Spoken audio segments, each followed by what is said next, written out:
तो नमस्कार, आपका स्वागत है आज के एपिसोड में। आज हम बात करेंगे एक ऐसे बाहुबली के बारे में जो अपने जवानी के दिनों में एक तांगा चलाया करता था। एक गरीब परिवार में पैदा हुआ और जब वो मरा तो उसके पास पता नहीं कितने ही करोड़ों की संपत्ति थी। वो अपने इलाके में एक आतंक की तरह से भी रहा, एक बहुत बड़ा गैंगस्टर बना। उसके बाद वो राजनीति में आता है, सांसद भी बनता है। क्या थी इसकी लाइफ की पूरी स्टोरी, इसके बारे में आज हम बात करेंगे। मैं बात कर रहा हूं इलाहाबाद यानी आज की डेट के प्रयागराज के सबसे बड़े बाहुबली अतीक अहमद के बारे में। बात है 1960s की, 61-62 के अराउंड का समय अगर मैं कहूं। प्रयागराज का नाम इलाहाबाद हुआ करता था और इलाहाबाद रेलवे स्टेशन से जब भी कोई इंसान बाहर निकलता था तो ट्रांसपोर्ट के लिए सबसे मेन जो मीडियम होता था वो होता था तांगा। घोड़े से चलाने वाला तांगा आप में से कई लोगों ने देखा होगा। आज की डेट में तो इतनी जल्दी देखने को नहीं मिलते, लेकिन उस समय ट्रांसपोर्ट का जो मेन मीडियम हुआ करता था इलाहाबाद रेलवे स्टेशन के बाहर, वो तांगा ही हुआ करता था। ये तांगे वालों में से एक था फिरोज तांगे वाला। इलाहाबाद में ही पैदा हुआ, पला और बढ़ा। बड़े होकर इसने तांगा चलाना शुरू किया, वहीं पे शादी हुई और इसका जो पहला बेटा पैदा हुआ, बड़ा बेटा, उसका नाम इसने रखा अतीक अहमद। अब क्योंकि तांगा चलाता था तो कोई बहुत संपन्न परिवार तो नहीं था। अतीक अहमद का जो बचपन था वो गरीबी में ही गुजरा, कोई बहुत ज्यादा पैसे उसके पास नहीं हुआ करते थे। जब जवान हुआ तो घर की माली हालत को देखते हुए कभी कभी अगर पिता की तबीयत खराब होती तो अतीक अहमद भी तांगा चलाने का काम किया करता था। अब जो फिरोज थे वो अपने बेटे अतीक अहमद को पढ़ा लिखा के एक अच्छा इंसान बनाना चाहते थे, बड़ा आदमी बनाना चाहते थे। लेकिन अतीक अहमद का बचपन से ही पढ़ाई लिखाई में कभी इंटरेस्ट नहीं रहा। वो दूसरे लड़कों के साथ में आवारागर्दी करना, इधर उधर घूमना फिरना, उल्टी सीधी चीजें करना, बचपन से उसको पैसे कमाने का बड़ा शौक था। तो किसी न किसी उल्टे सीधे तरीके से ये पैसे कमाने की कोशिश करता रहता था। लेकिन अपने पिता के दबाव में पढ़ाई भी करता था, स्कूल भी जाता था। लेकिन जब 10th का एग्जाम इसने दिया, बोर्ड का एग्जाम जो इसने दिया, उसमें ये फेल हो गया। बोर्ड एग्जाम में फेल हुआ तो घर वालों से डांट भी पड़ी और मार भी। ऐसे में अतीक अहमद ने पढ़ाई करना ही छोड़ दिया। उसका वैसे ही पढ़ाई में मन नहीं लगता था, इधर उधर की चीजों में, आवारागर्दी में ज्यादा मन लगा करता था। तो जब ये 10th के बोर्ड एग्जाम्स में फेल हुआ तो उसके बाद इसने पढ़ाई करना ही छोड़ दिया। अब उल्टी सीधी चीजों में तो बचपन से इसका मन लगता था। 10वीं में फेल होने के बाद में जब इसने पढ़ाई छोड़ी तो अब ये इलाहाबाद रेलवे स्टेशन से जो कोयले की मालगाड़ी होती थी उसमें से कोयला चुराने का काम करने लगा। वहीं के जो इसके लोकल कुछ दोस्त थे उनके साथ मिलकर इसने एक गैंग जैसा बना लिया। पहले रेलवे के कोयले की चोरी करता, उसके बाद रेलवे का जो स्क्रैप होता था उसकी चोरी करना भी इसने चालू कर दिया। अब इस चोरी के धंधे से धीरे धीरे पैसा भी आने लगा, लोग जुड़ रहे थे तो एक गैंग जैसा भी बन गया। अब इसने लोगों को भी धमकाना चालू कर दिया, छीना झपटी के काम शुरू कर दिए। कई लोगों ने अतीक अहमद की कंप्लेन भी करी पुलिस को, लेकिन पुलिस वालों ने उस चीज को सीरियसली नहीं लिया, क्योंकि उस समय पुलिस वालों के लिए एक और बड़ा सरदर्द था जिसे उन्हें हैंडल करना था। उस इंसान का नाम था शौक इलाही, जिसे लोग चांद बाबा के नाम से भी जाना करते थे। ये उस समय इलाहाबाद का सबसे बड़ा गुंडा गैंगस्टर हुआ करता था, जिसके नाम से लोग कांपते थे। उसे एक और नाम भी दिया गया था, वो था बमबाज, क्योंकि वो जो देसी बम होते हैं उन्हें बनाने का भी काम किया करता था। गोली बम, बारूद, कारतूस जैसी चीजें जो है वो उसका भी काम किया करता था। और ये पुलिस वालों के लिए ज्यादा बड़ी प्रॉब्लम थी। अतीक अहमद तो उस समय जवान था, बच्चा ही था, 16-18 साल की उम्र थी, तो उसको उन्होंने इतनी वैल्यू नहीं दी कि लोगों को डरा रहा है, धमका रहा है, छोटी मोटी चोरी वगैरह कर रहा है। तो उससे ज्यादा बड़ी प्रॉब्लम इनके लिए वो है जो गोलियां बारूद इनसे डील कर रहा हो। अब चांद बाबा को जो ये बमबाज नाम मिला था ये ऐसे ही नहीं मिला था। एक बार पुलिस वाले चांद बाबा के एक गुर्गे को पकड़ के पुलिस स्टेशन ले जाते हैं, वहां पे बंद कर देते हैं। जब चांद बाबा को ये बात पता चलती है तो वो गोली बम बारूद लेके पुलिस स्टेशन के ऊपर ही हमला कर देता है, बम पे बम फेंक के मारता है और अपने बंदे को छुड़ा के ले जाता है वहां से। वहीं से उसको नाम मिलता है बमबाज, क्योंकि बम बनाने में बहुत ज्यादा माहिर था। और एक ऐसी घटना हो गई थी जिसमें बम का इस्तेमाल करके इसने पुलिस वालों तक को डरा दिया था। और ये एकदम फिल्मों में जैसे दिखाया जाता है ना कि उन गलियों में जाने से पुलिस वाले डरते हैं, उस समय इलाहाबाद में जो चांद बाबा का इलाका था वो कुछ इसी तरीके का हुआ करता था। पुलिस वालों के कस्टडी से, पुलिस स्टेशन के अंदर से जो अपना बंदा छुड़ा के ले आया, उसके खुद के इलाके में घुसने की हिम्मत कौन नहीं करेगा। गोली बम बारूद का इसका काम था, खुद ही बम बनाता था, फेंकने में भी एक्सपर्ट था। तो ये पुलिस वालों के लिए एक बहुत बड़ा सरदर्द बना हुआ था। अब ये 1980 के अराउंड का समय है, 80-85 के अराउंड का, जब अतीक अहमद अपना एक अलग छोटा सा गैंग चला रहा था जिसमें वो चोरी चकारी, लोगों को डराना धमकाना कर रहा था, और चांद बाबा एक बड़े स्केल पे काम कर रहा था जिसमें वो गोली, बम, बारूद और बड़े लेवल के काम होते हैं। सरकारी ठेके हो गए, सरकारी शराब का ठेका हुआ, कोयले का ठेका हुआ, रेलवेज वगैरह किसी भी चीज का ठेका हुआ, उसे जबरन डरा धमका के कब्जा कर लिया करता था। तो बड़े लेवल पे चांद बाबा काम कर रहा था और छोटे लेवल पे अतीक अहमद। अब वैसे तो अतीक अहमद को कई बार पुलिस ने पकड़ा था, चोरी चकारी ऐसी छोटे मोटे चीजों के लिए पकड़ा जाता, छूट भी जाता, लेकिन 85 के अराउंड में एक केस दर्ज होता है पुलिस स्टेशन में जिसमें कत्ल का मुकदमा था, और उस कत्ल के मुकदमे में पहली बार अतीक अहमद को नामजद दोषी करार दिया जाता है। जब तक चोरी चकारी की जा रही थी तब तक तो पकड़ के छोड़ दिया जाता था। अब जब कत्ल में अतीक अहमद का नाम आता है तो पुलिस उसको ढूंढने लगती है कि इसको पकड़ के बंद करना पड़ेगा, क्योंकि अब ये बड़ा प्रॉब्लम बनता जा रहा है। अतीक अहमद पुलिस से बच के जब भाग रहा था तो कुछ लोग उसे सलाह देते हैं कि तुम चांद बाबा के पास जाओ, क्योंकि वो एक ऐसा शख्स है इस समय इलाहाबाद में जिससे पुलिस भी डरती है, तो वो तुम्हें बचा सकते हैं। अतीक अहमद के पास ऑब्वियसली उस समय कोई ऑप्शन नहीं था, वो चांद बाबा के पास पहुंचता है, वो अपनी पूरी स्टोरी बताता है कि भाई ऐसे ऐसे मैं ये काम करता हूं, ऐसे ऐसे कोई चीज हुई, अब पुलिस मुझे ढूंढ रही है, मुझे प्रोटेक्शन चाहिए। चांद बाबा जैसे जो लोग होते हैं, जो गैंगस्टर्स होते हैं, उन्हें तो ऐसे लोग चाहिए ही होते हैं कि उनकी जो गैंग है वो बड़ी हो जाए, उसमें ऐसे लोग आए जो इन सब चीजों में इन्वॉल्व हो। तो चांद बाबा अतीक अहमद के ऊपर अपना हाथ रख देते हैं। अब पुलिस भी अतीक अहमद का कुछ नहीं बिगाड़ पाती, क्योंकि चांद बाबा के प्रोटेक्शन में आके वो काम कर रहा था। चांद बाबा के साथ में मिलके, चांद बाबा के साथ में काम करके पहली बार अतीक अहमद को यह पता चलता है कि पावर क्या होती है। क्योंकि पहले वो छुप छुपा के चोरी से कोयले का चोरी कर लिया, रेलवे के स्क्रैप की चोरी कर ली, दो चार लोगों से कहीं छीना झपटी वगैरह कर ली, ये काम किया करता था। लेकिन जब उसने चांद बाबा के साथ काम करना शुरू किया तो उसे पता चला कि पूरे धौस के साथ में, दम के साथ में जाके सरकारी टेंडरों पे कब्जा किया जा रहा है, पुलिस वाले भी सलाम कर रहे हैं, कुछ डर नहीं है किसी भी चीज का। तो पावर वाली जो चीज है वो अतीक अहमद ने पहली बार चांद बाबा के साथ में देखी। इसी दौरान चुनाव आते हैं, नगर निगम के चुनाव, और चांद बाबा जो था वो उस नगर निगम के चुनाव में खड़ा हो जाता है। अब इलाके में इतना आतंक था कि वो इस नगर निगम के चुनाव को जीत भी जाता है और पार्षद बन जाता है।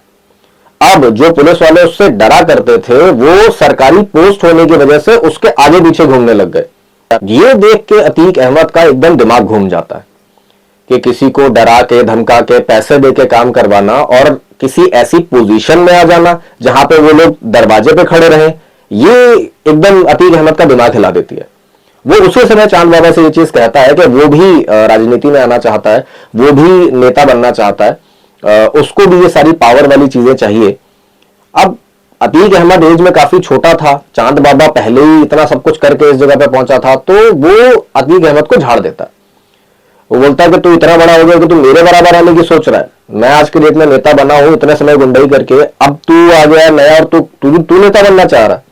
ये बोल के चांद बाबा अतीक अहमद को हड़का देते हैं। इससे अतीक अहमद के ईगो को चोट लग जाती है। वो चांद बाबा के ग्रुप को छोड़ देता है और अपना जो पहले से उसके लोगों का था उस अलग ग्रुप को बना के काम करने लगता है। अतीक अहमद जो था ये चकिया नाम के इलाके में रहा करता था, वहीं के लोग थे जिनके साथ में इसने अपना ग्रुप बना रखा था। तो जब ये चांद बाबा से अलग होता है तो चांद बाबा के गुंडों से इसके ग्रुप की लड़ाई शुरू हो जाती है। एक तरह से गैंग वॉर होने लगते हैं इलाहाबाद में, अतीक अहमद के ग्रुप में और चांद बाबा के ग्रुप में। दोनों तरफ से गोली बम बारूद चलते हैं। अब भाई चांद बाबा तो था ही बमबाज, उसको तो पता ही था सारी चीजें, और उसके साथ में रह रहे के अतीक अहमद और उसके लोग भी ये सब चीज सीख गए थे। तो चांद बाबा का सिखाया हुआ ही बंदा उसको ही चोट पहुंचाने लगा था। जब अतीक अहमद और चांद बाबा के दोनों ग्रुप में झड़प हो रही होती है, लड़ाई झगड़ा चल रहा होता है, तब इसमें एंट्री होती है तीसरे ग्रुप की, जो अतीक अहमद को बहुत बड़ा बना देती है। ये था पुलिस डिपार्टमेंट। इलाहाबाद का जो पुलिस डिपार्टमेंट था उसके लोग दुश्मन के दुश्मन को दोस्त मानने वाली थ्योरी पे काम करते हैं, और क्योंकि अतीक अहमद चांद बाबा से लोहा ले रहा था, उसके लोगों के साथ में भिड़ रहा था, जो पुलिस वालों के लिए बहुत बड़ा सरदर्द बने हुए थे, तो अब जो इलाहाबाद का पुलिस डिपार्टमेंट था वो अतीक अहमद का साथ देने लगता है। कई बार ऐसा होता है कि पुलिस वाले छोटे गुंडों का साथ देते हैं ताकि वो बड़े गुंडों से जीत सकें। क्योंकि वो सोसाइटी के लिए बड़ा खतरा होते हैं। ये दाऊद इब्राहिम के केस में भी हुआ था, अब उसकी स्टोरी कभी और सुनाऊंगा। आज इस स्टोरी के बारे में बात करते हैं कि अतीक अहमद को पुलिस एक तरह से प्रोटेक्शन देने लगती है। अतीक अहमद के लोग जो भी गुनाह कर रहे थे, जो भी चीजें कर रहे थे, उन्हें इग्नोर किया जाता है और चांद बाबा के लोगों के ऊपर प्रेशर बनाया जाता है। अतीक अहमद ये चीज देखता है कि पुलिस वाले भी उसके साथ में, उसकी किसी चीज को पकड़ नहीं रहे हैं, उसको कोई प्रॉब्लम नहीं पैदा कर रहे हैं, तो वो और ज्यादा पावर के साथ काम करने लगता है। वो चांद बाबा के ग्रुप को तो खत्म करने का काम कर ही रहा था, लेकिन साथ ही साथ अपना खुद का गैंग मजबूत करने का काम भी कर रहा था। अब वो नए लोगों को रिक्रूट कर रहा था, जमीनों पे कब्जा करना चालू कर दिया था अतीक अहमद ने, और बहुत सारी चीजें थी जो करने लग गया था पुलिस की शह की वजह से। तो चांद बाबा का कद तो धीरे धीरे शायद कम हो रहा था, लेकिन अतीक अहमद का ताकत, पावर अपने आप में बहुत ज्यादा बढ़ता जा रहा था। 1.5-2 साल तक ये सब कुछ चलता है। पुलिस वाले अतीक अहमद का भी साथ दे रहे होते हैं, अतीक अहमद चांद बाबा के ग्रुप के ऊपर हावी हो रहा होता है। लेकिन 2 साल के बाद में जो इलाहाबाद पुलिस डिपार्टमेंट था, इसमें कुछ फेरबदल होते हैं और जो नया ऑफिसर इलाहाबाद में आता है वो ये चीज देखता है कि चांद बाबा का नाम तो मैंने सुन रखा है कि ये बहुत बड़ा इलाहाबाद के लिए सरदर्द है, लेकिन ये अतीक अहमद नाम का कौन सा बंदा है जो पैरेलली बड़ा होता जा रहा है। थोड़े समय पहले तक तो उसका नाम भी किसी ने नहीं सुना था, और आज की डेट में देखो तो उसका कद बढ़ता चला जा रहा है, बड़े बड़े अपराधों में, चीजों में उसका नाम आ रहा है। तो जब वो फाइलें देखता है, चेक करता है, पता करता है, तो पता चलता है उस ऑफिसर को कि ये पुलिस की ही दी हुई शह है जिसकी वजह से अतीक अहमद इतना बड़ा होता जा रहा है। वो तुरंत जो अतीक अहमद के ग्रुप को एक तरीके से शह दी जा रही थी उसे देना बंद कर देते हैं और अतीक अहमद को पकड़ने की काम चालू कर देते हैं। थोड़ी समय के अंदर अतीक अहमद को गिरफ्तार कर लिया जाता है, और अभी उसको गिरफ्तार करके पुलिस स्टेशन में ही लाया गया था कि बाकी सब जगह हलचल होने लगती है। अब इन 2 सालों में अतीक अहमद ने सिर्फ अपनी पैसे के मामले में ही पावर नहीं बढ़ाई थी, राजनीतिक गलियारों में भी अपनी पावर बहुत ज्यादा बढ़ा ली थी। उस समय के जो नेता हुआ करते थे इलाहाबाद के, उनसे बहुत अच्छी जान पहचान अतीक अहमद ने बना रखी थी। अब कई बार ऐसा होता है कि नेता नगरी की चीजों में गुंडों का भी साथ लेना पड़ता है। चुनाव में कई बार आपने सुना होगा उनका साथ लिया जाता है, तो ऐसा ही कुछ उस समय का माहौल चल रहा था। वहां के एक सांसद थे जिनसे अतीक अहमद के बहुत अच्छे रिश्ते थे।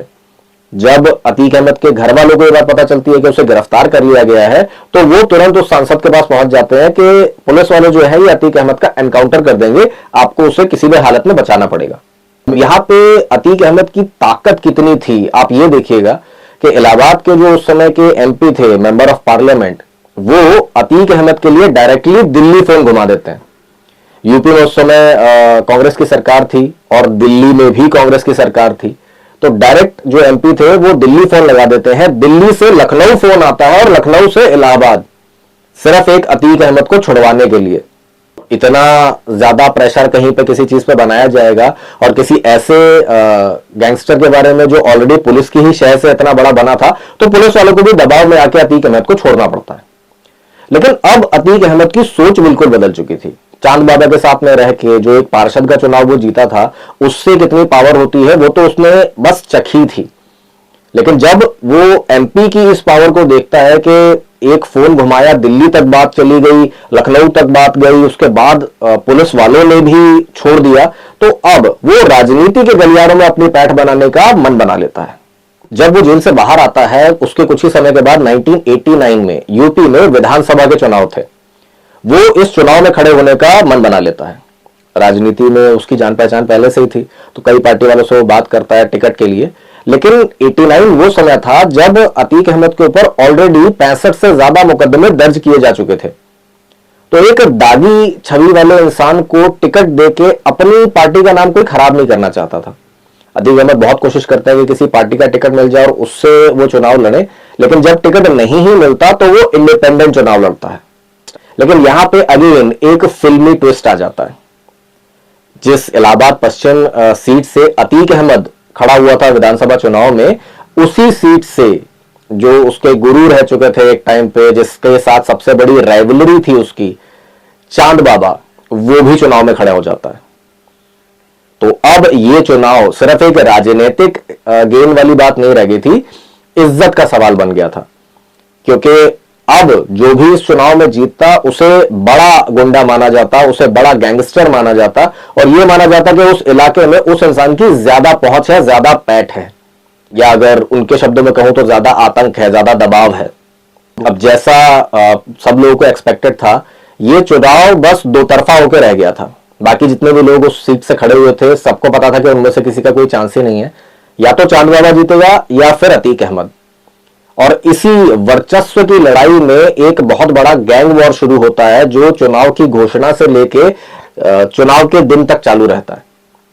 चुनाव के दिन भी बहुत सारी हिंसक झड़प होती है, बहुत सारी जगह से ये कंप्लेन आती है कि हिंसा हो रही है या कुछ हो रहा है, क्योंकि सब लोग अपना प्रभाव दिखाना चाह रहे थे। दोनों के दोनों गुट अपना वर्चस्व दिखाना चाह रहे थे कि हमारे पास ज्यादा पावर है। और किसी तरीके से चुनाव कंप्लीट होते हैं और जो रिजल्ट आना था वो 5 दिन बाद आना था। उस समय बैलेट पेपर से चुनाव किया जाता था, आज की डेट में ईवीएम मशीन आ गई है, तो बैलेट पेपर वाले जो होते थे 5-7 दिन बाद ही उसका आंसर आता था कि कौन जीता कौन हारा। अब ये जब रिजल्ट आना था उससे ठीक 2 दिन पहले इलाहाबाद के रोशनबाग चौराहे से चांद बाबा गुजर रहा था अपने गुंडों के साथ में, तभी अतीक अहमद भी उसी रास्ते पे आ जाता है। अब कुछ लोगों का कहना है कि ये एक इत्तेफाक की चीज थी, चांद बाबा जहां पे आए वहीं अतीक अहमद आ गया। कुछ लोग कहते हैं कि ये प्लानिंग थी, लेकिन जैसा भी हो, जैसे ही दोनों गुट के लोग आमने सामने आते हैं, दोनों तरफ से गोली बम चलने चालू हो जाते हैं। इस गोलीबारी में और झड़प में चांद बाबा की डेथ हो जाती है। अब क्योंकि 2 गैंग की लड़ाई थी, तो एक स्पेसिफिक बंदे के ऊपर तो क्या ही केस चलेगा। 2 दिन के बाद में चुनाव का रिजल्ट भी आ जाता है और अतीक अहमद चुनाव जीत जाता है। तो ना सिर्फ अतीक अहमद का जो सबसे बड़ा विरोधी था चांद बाबा, उसे वो खत्म कर देता है, अब अतीक अहमद विधायक बन चुका था। अतीक अहमद की पावर का अब कोई लिमिट नहीं रह जाता। सारे लोग चांद बाबा के मरने के बाद में ये जानते ही थे कि उस इलाके में अब सिर्फ अतीक अहमद का राज होगा।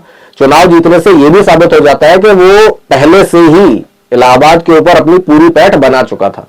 गुंडों की और बाकी चीजों की जो पावर थी उसे तो छोड़ दो, अब वो विधायक बन के सरकारी तौर पे भी बहुत पावरफुल बन चुका था। अब इलाहाबाद में अगर एक पत्ता भी हिलता था तो वो बिना अतीक अहमद के मर्जी के नहीं हिलता था। जितने भी सरकारी कॉन्ट्रैक्ट हो गए, जितने भी ठेके हो गए, इवन कई ऐसी जमीनें थी जिनके ऊपर अतीक अहमद ने कब्जा करना चालू कर दिया। पूरे के पूरे इलाहाबाद में उस समय एक तरीके से डेवलपमेंट का काम हो रहा था और कब्जा कर करके अतीक अहमद बहुत बड़ा बनता जा रहा था। और ये तो सिर्फ पहली बार की बात है, इसके बाद 3 बार और अतीक अहमद सेम सीट से चुनाव लड़ता है और जैसे जैसे उसकी पावर बढ़ती जा रही थी, तीनों बार वो चुनाव जीतता है। इन तीनों टाइम पे वो निर्दलीय तौर पे चुनाव लड़ा था और जीता था। लेकिन जब एक इंसान इतनी बार एक जगह से चुनाव जीत रहा है, तो अब जो पॉलिटिकल पार्टीज थी वो भी अतीक अहमद में इंटरेस्ट दिखाने लगती हैं कि भाई कितना भी बड़ा गुंडा हो, कुछ भी हो, अब जीत तो रहा ही है ना, तो ज्यादा अच्छा हमारे साथ मिल जाएगा तो हमारी पार्टी को फायदा हो जाएगा। अब समाजवादी पार्टी जो है, उनके कई लोगों से इसके बहुत अच्छे रिलेशनशिप थे। मुलायम सिंह यादव से अतीक अहमद का बहुत गहरा रिश्ता था। तो पहले अतीक अहमद दूसरी पार्टी को अप्रोच किया करता था कि मुझे अपनी पार्टी से टिकट दे दीजिए। अब जो राजनीतिक पार्टियां थी वो अतीक अहमद को अप्रोच करने लगती हैं कि तुम हमारी पार्टी से चुनाव लड़ो। मुलायम सिंह यादव के बहुत अच्छे रिलेशंस थे अतीक अहमद के साथ में, तो वो अतीक अहमद को समाजवादी पार्टी से टिकट देते हैं। वो चुनाव लड़ता है और जीतता भी है। इसके बाद अगले चुनाव में अपना दल उसे टिकट देता है, वहां से वो चुनाव लड़ता है और उससे भी जीतता है। मतलब 5 बार चुनाव लड़ता है अतीक अहमद, 3 बार निर्दलीय, 1 बार समाजवादी पार्टी से, 1 बार अपना दल से, और 5 बार जीतता है। लेकिन अब 5 बार इलाहाबाद से विधायक बनने के बाद में अतीक अहमद के सपने बड़े हो जाते हैं। अब वो सिर्फ इलाहाबाद तक सीमित नहीं रहना चाहता था, विधानसभा के बाद अब वो लोकसभा में जाना चाहता था। वो चाहता था कि नेशनल लेवल पे उसका नाम हो। अतीक अहमद जब अपने सपने के बारे में मुलायम सिंह यादव से बात करता है तो 2004 के लोकसभा इलेक्शन में उसे समाजवादी पार्टी की तरफ से फूलपुर लोकसभा सीट का टिकट दे दिया जाता है।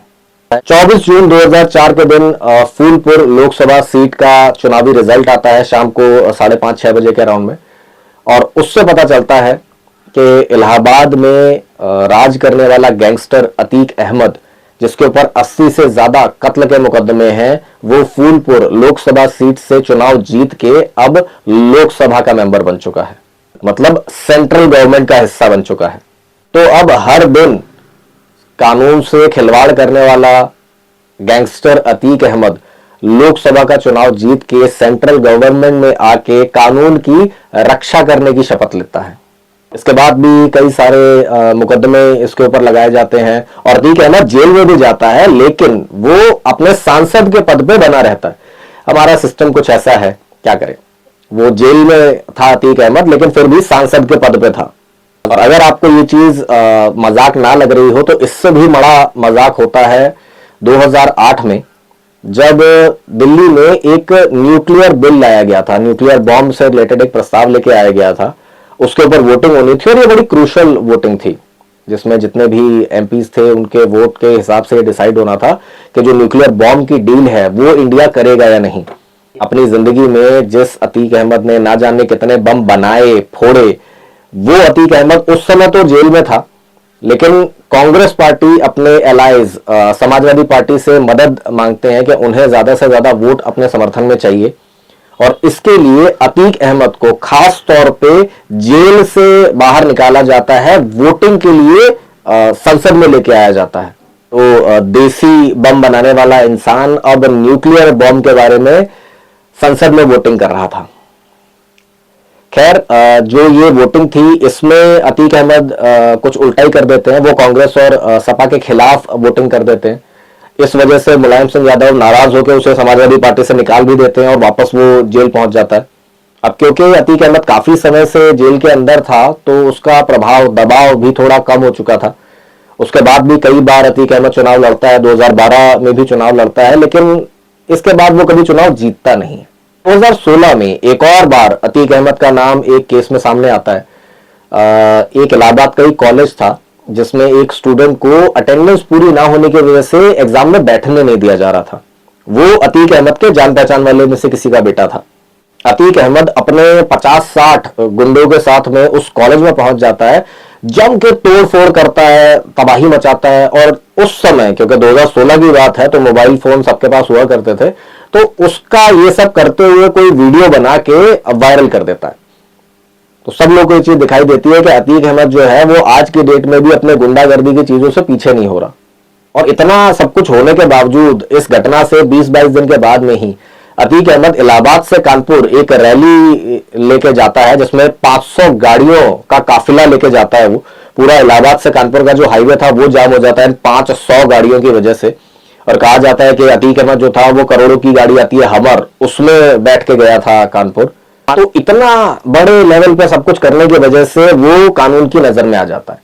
अभी तक तो वो कई सारे केस, मैंने बताया कि 80,000 तो कत्ल के मुकदमे थे उसके ऊपर, लेकिन फिर भी जमानत पे आके वो बाहर घूम रहा था। जब वो ये कॉलेज में तोड़फोड़ का काम करता है जिसका वीडियो वायरल होता है और 500 गाड़ियों का स्टंट करके दिखाता है इलाहाबाद से कानपुर का, तो जो इलाहाबाद हाईकोर्ट थी वो उसके केस का स्वतः संज्ञान ले लेते हैं और पुलिस को इंस्ट्रक्ट करते हैं कि इसको तुरंत पकड़ के जेल में डाला जाए। इसकी जितने भी केसेस की जमानत थी वो सारी जमानत रद्द की जाए, क्योंकि ये बाहर आके समाज के लिए बहुत बड़ा खतरा बन रहा है। फरवरी 2017 में अतीक अहमद को दोबारा से गिरफ्तार किया जाता है और देवरिया की जेल में डाल दिया जाता है। थोड़े समय के बाद में इसे इलाहाबाद के नैनी जेल में शिफ्ट कर दिया जाता है। लेकिन इलाहाबाद की कोई भी जेल हो, अतीक अहमद वहां पे एक कैदी की तरह से नहीं रहता था। इस बात की बहुत ज्यादा खबरें आती थी कि जो ये अतीक अहमद है ये रह तो जेल में रहा है, लेकिन जेल की तरीके से नहीं रह रहा, उसे वहां पे सारी सुविधाएं मिल रही हैं। तो 2019 में हाईकोर्ट के आदेश पे इसको गुजरात के साबरमती जेल शिफ्ट कर दिया जाता है। उसके बाद में अगले 4 साल ये साबरमती जेल में ही रहता है गुजरात में, और एक तरह से अतीक अहमद का नाम गायब सा हो जाता है। दोबारा से 2023 में अतीक अहमद का नाम उठता है राजूपाल मर्डर केस में, और उसकी गवाही के लिए जब इसे लेके जाया जा रहा था तो कुछ लोगों के द्वारा गोली मार के इसकी हत्या कर दी जाती है। हत्या करने के बाद में भी इसे जहां पे दफनाया गया था, कसारी मसारी कब्रिस्तान नाम है उस जगह का, यह कहा जाता है कि अतीक अहमद ने उस कब्रिस्तान की जमीन पे भी कब्जा करने की कोशिश करी थी। काफी हद तक कब्जा करा भी हुआ था। अगर वो पूरी की पूरी उस जमीन पे कब्जा कर लेता तो शायद उसे मरने के बाद में भी जमीन नसीब ना होती। तो ये था अतीक अहमद की पूरी कहानी का वीडियो, जिसमें उसकी शुरू से लेके एंड तक की पूरी लाइफ के बारे में मैंने आपको बताया। आज का एपिसोड हम यहीं तक रखेंगे। अब आपसे मिलेंगे अगले एपिसोड में, तब तक के लिए नमस्कार।